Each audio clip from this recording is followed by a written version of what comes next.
This is video 19, Non-Dual Monism, Advaita Vedanta, as taught by Sri Ramana Maharshi.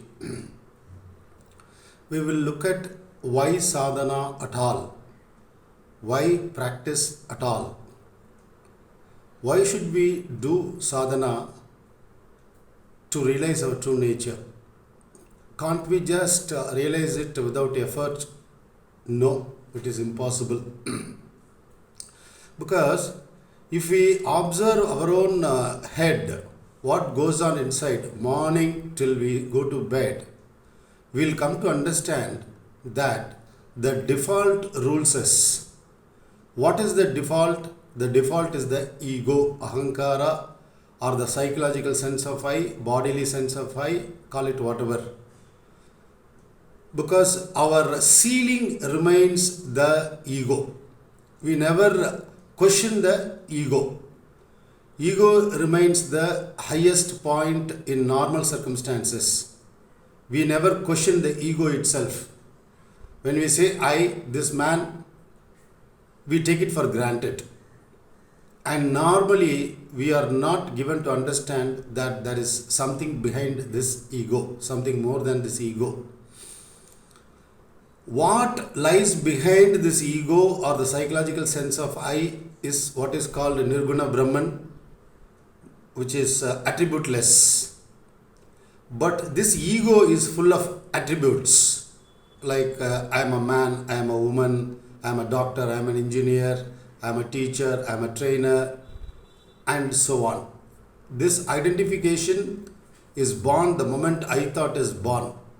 Sri Bhagavan says, from the self, first what arises is this I, sense of I. Then it gets mixed with the body identification.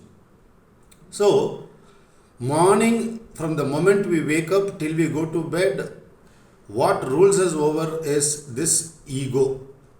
So, unless we question that ego, unless we try to go beyond the ego, we cannot realize our true nature. Bhagavan has made it very, very clear that it is a continuous process.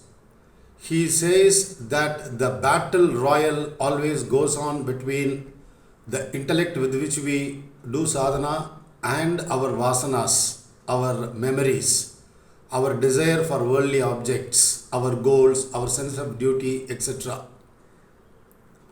When the psychological self remains more dominant, we are identified. When our own attention is fixed on the Atma, when that becomes more dominant, it is realization. Even Nisargadatta Maharaj was there, a Brahmagyani who lived at the same time as Sri Bhagavan.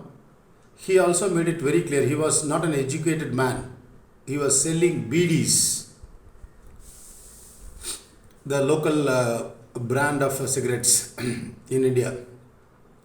He has clearly said that I just followed my Guru's instructions and I realized myself. And it took 3 years for him. In fact, Yoga Vasishtam, one of the major scriptures says, if you abandon your vasanas, you will realize yourself not in a matter of months, but in a matter of days, it says.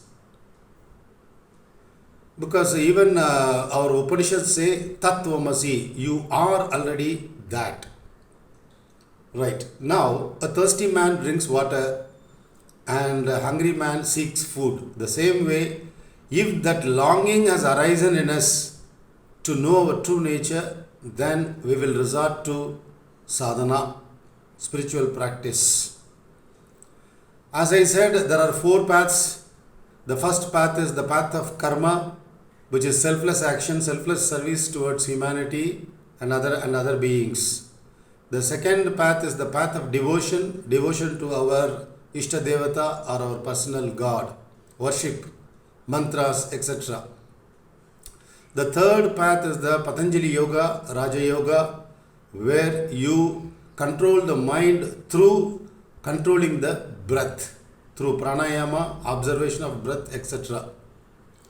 And the fourth path, which is said to be the most direct path without any intermediate steps, is the path of Advaita, the path of inquiry, self-inquiry. Who am I? Sri Bhagavan taught this method of who am I. Whenever a thought arises, he said, don't complete the thought, don't build upon the thought. Just inquire, to whom does this thought occur? Which is the birthplace of this thought? Which is it that is appearing as this I thought? These are the ways to inquire. Who am I? This person, okay. Who says it? This I thought says it. Which is the birthplace of I thought? So he wants us to seek the source of the I thought, trace the source of the I thought, and abide there. He says beyond that you cannot do anything, you are helpless there. He says the beyond will take care of itself after that. These are the four methods. Without sadhana, only survival will happen. All the thoughts will be spinning around the psychological sense of I. Who am I? What status am I in? How successful am I? What is it I want to do next? What are the things I want to achieve? What are the things I want to learn? This is how all thoughts spin themselves around this ego. The ego is the centralizing function which says, I did it, I did it, I did it. I work hard, I have goals, I have desires, I need to fulfill my needs. This is how the ego functions. Here, when it comes to Advaita, Sri Bhagavan's method, there is no allowance for this ego at all. The moment ego arises, he wants us to question to whom is this ego. So, this is the path of inquiry, self-inquiry. And Sri Bhagavan assures us, if you do vicharam, it will automatically take you to the self. He has given an assurance. There is no room for anxiety, he says. Everything will come all right in the end. So what we need to understand is that it is a process. Even as I said earlier, in his own case, he said, oh good God, I did not have to study all these Upanishads, etc., debate with people, break my head. My Purva Janma Vasanas, the memories of my previous birth, straight away landed me in Vicharam, inquiry, and it was all over. He says he is lucky.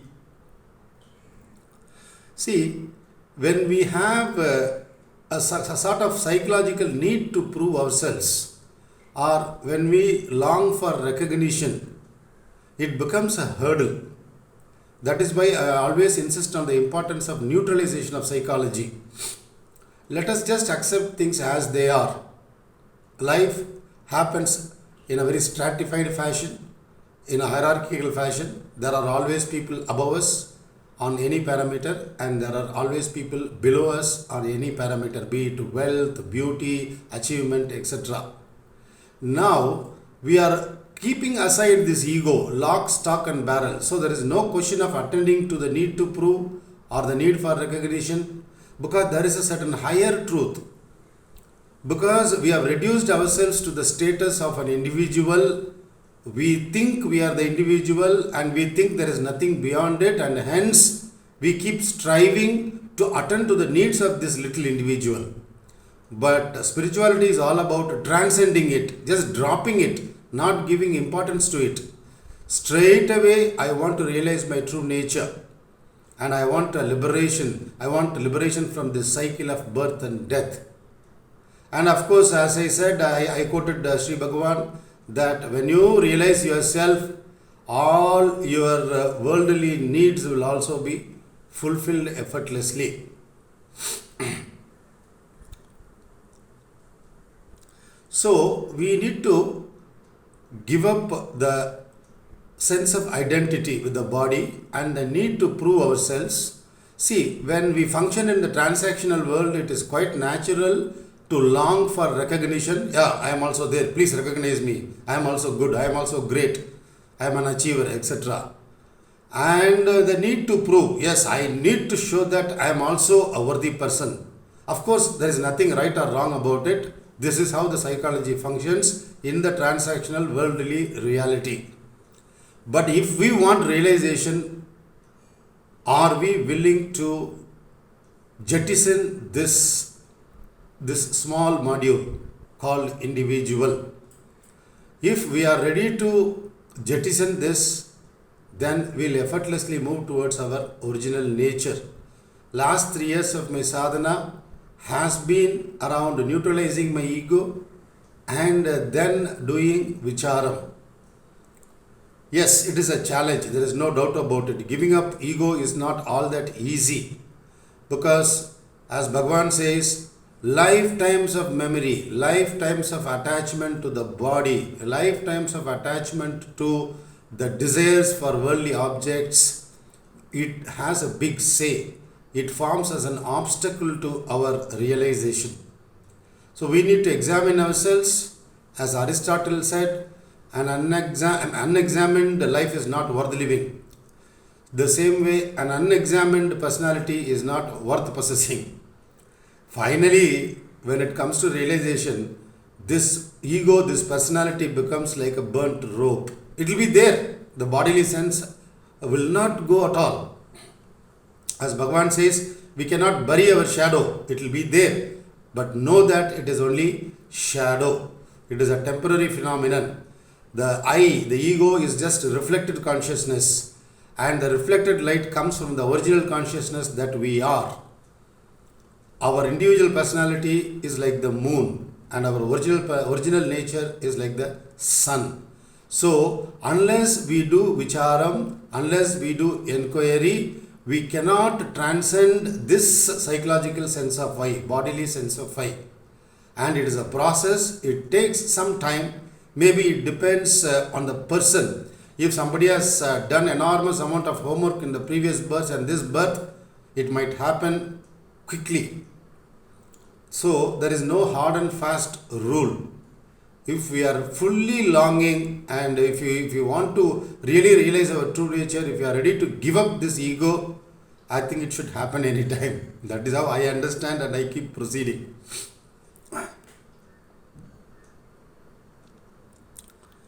So without sadhana, can we realize our true nature, which is said to be Brahman, pure existence, pure consciousness, pure bliss? No.